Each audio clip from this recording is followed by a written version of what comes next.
বন্ধুরা তোমরাই কও এত কষ্ট আমি কখনই রাখমু। দুঃখের আর শেষ নেই। ঘুম থেকে উঠতে না উঠতে বাপে ধরাই দিছে ঝাঁটা, নে কই নে যে টিপলে যত জল আছে সব হুইরা বের কর। তার কত কষ্ট মষ্ট করে হুড়লাম, হুইরা টুইরে তারপর বাড়তে আইসি।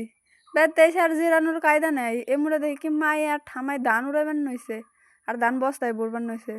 তো মায়ে কয় কি নে বস্তাটা একটুক্ষণ ধর, আমি ধানগুলো ডালি। বস্তাগুলো ঢাললো, আমি আবার বস্তাগুলো ধরলাম। দইটা একটু বহার নাকি একটু মুড়ে তাকাবে নাছি। বাবা তাকিয়েও লাভ নেই, অমনি দেখি আমার বাপে হ্যাঁ হাজির। নে এবার বস্তাটা উঠাই দে। খেয়ে আর না খাই বস্তাটা ভরছি সেই। তারপর উঠাইয়া দিলাম কুইতে মুইতে বাপের মাথায়, নে যা। আমি নয় কষ্ট করে উঠাই দিছি, এবার তুই নিয়ে যা দেখি কত ধানের কত সেল। তারপরে ওই মুড়া দেখি কি মায়ে ধান উড়াবেন হয়েছে, আমি আবার খেরি করে একটু কুলাটা নিয়ে ধান উড়ান শুরু করলাম। নিয়ে ঠাম্মার নগে ধান উড়ান শুরু করলাম। উড়াইতে না উড়াইতে এক কুলে না দিতেই অরান হয়ে গেছি। তারপরে যতখানি ধান ছিল দিছি ফেইলে উই দেখো। আর আমার মায়ে শুরু করে দিছে বক্তব্য। বাই ভিডিওটা তোমার